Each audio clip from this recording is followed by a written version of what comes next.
আওয়ামী লীগ কে BNP দেখার সময় নাই। কে চাঁদাবাজি করলো, কে খুন করলো, যে গুণ খমবে, যে ধর্ষণ করবে, তার বিরুদ্ধে আমরা সর্বপ্রথম রাজপথে ভূমিকা পালন করতে চাই। যে নেতাকর্মীরা রয়েছে তাদের কাছ থেকে আজকে জানবো যে আজকের যে এখানকার সমাবেশ এবং এখানে যে এত বড় একটা মিছিল হচ্ছে আসলে তাদের কি উদ্দেশ্য বা কি কারণে এই বিষয়ে যে নেতাকর্মীরা রয়েছে এবং যারা সমর্থকরা রয়েছে তাদের সাথে একটু কথা বলবো, কথা বলে আপনাদেরকে জানানোর চেষ্টা করবো। আলাইকুম রহমতুল্লাহ। আসলে আমাদের আজকে এই প্রোগ্রামটি আজকে প্রথম না, আমরা দীর্ঘ 1987 সাল থেকে কাউনে আমরা রাজনীতি করতেছি।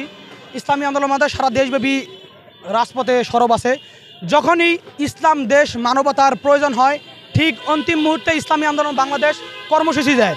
দেখেন, বিগত সরকারের আমলেও যখন অন্যায়, অত্যাচার, জুলুমের নির্যাতন হয়েছে, তখনই সর্বপ্রথম রাজপথে আন্দোলন করছে ইসলামী আন্দোলন বাংলাদেশ। শুধু তাই নয়, বিএনপির শাসনামল দেখেন, জাতীয় পার্টির শাসনামল দেখেন, আপনাদের মিডিয়ার মাধ্যমে দেখেন, আমরা যে ব্যক্তি অন্যায় করবে তার বিরুদ্ধে আমরা রুখে দাঁড়াবো। এখানে আমরা বলতে চাই, ইসলাম দেশ মানবতার পক্ষে যারাই থাকবে তাদের পক্ষে আমরা কাজ করব। অন্যায় অত্যাচার হবে তাদের সাথে আমাদের কোনো আপোষ নাই। ইসলামী আন্দোলন বাংলাদেশ আজকে 1987 সাল থেকে এদেশে রাজনীতি করতেছে। আওয়ামী লীগ বিএনপির সাথে কোনো জোটে যায় নাই। আমরা যদি জোটে যাইতাম, আমরা 2, 4, 5, 10টি 50টি এমপি মন্ত্রিত্ব আমরা নিতে পারতাম। আমরা ক্ষমতার অংশীদারিত্ব হতে চাই নাই। আমাদের নিজস্ব নীতি আদর্শকে বিসর্জন করতে চাই নাই। আমরা আমাদের নীতি আদর্শকে অটল রেখে আমরা এদেশে রাজনীতি করতেছি। এজন্য আমরা দেখেন, সর্বপ্রথম জুলাই বিপ্লবের সর্বোচ্চ ভূমিকা পালন করছে আমার নেতা মুফতি সৈয়দ মোহাম্মদ ফয়জুল করিম। 144 ধারা ওভারটেক করছে সর্বপ্রথম ফয়জুল করিম শাহবাগ মোড় থেকে।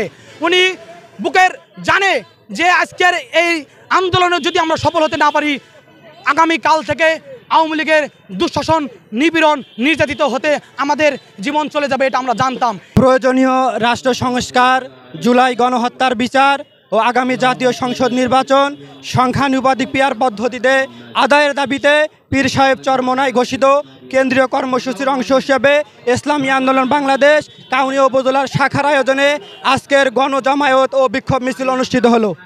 এর মোহতারাম আমি পীর সাহেব চরমোনাই কর্তৃক ঘোষিত সারা বাংলাদেশে যে কর্মসূচি, সেই কর্মসূচির অংশ হিসেবে আমাদের আজকের এই গণসমাবেশ এবং গণমিছিল অনুষ্ঠিত হচ্ছে।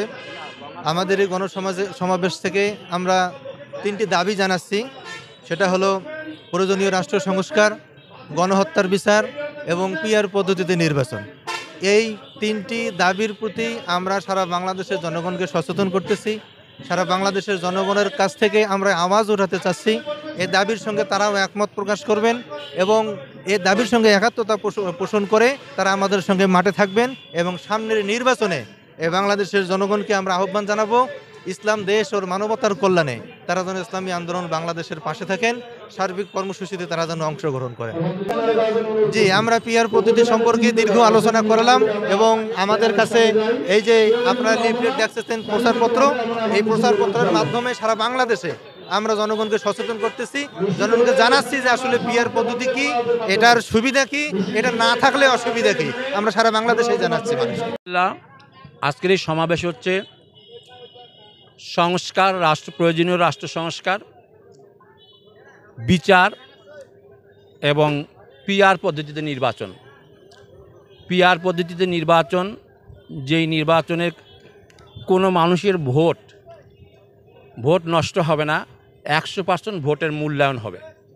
যার কারণে পিআর পদ্ধতির কথা আমরা বলেছি, যেখানে কালো টাকা, পেশি শক্তি ব্যবহার হওয়ার সম্ভাবনা খুবই কম।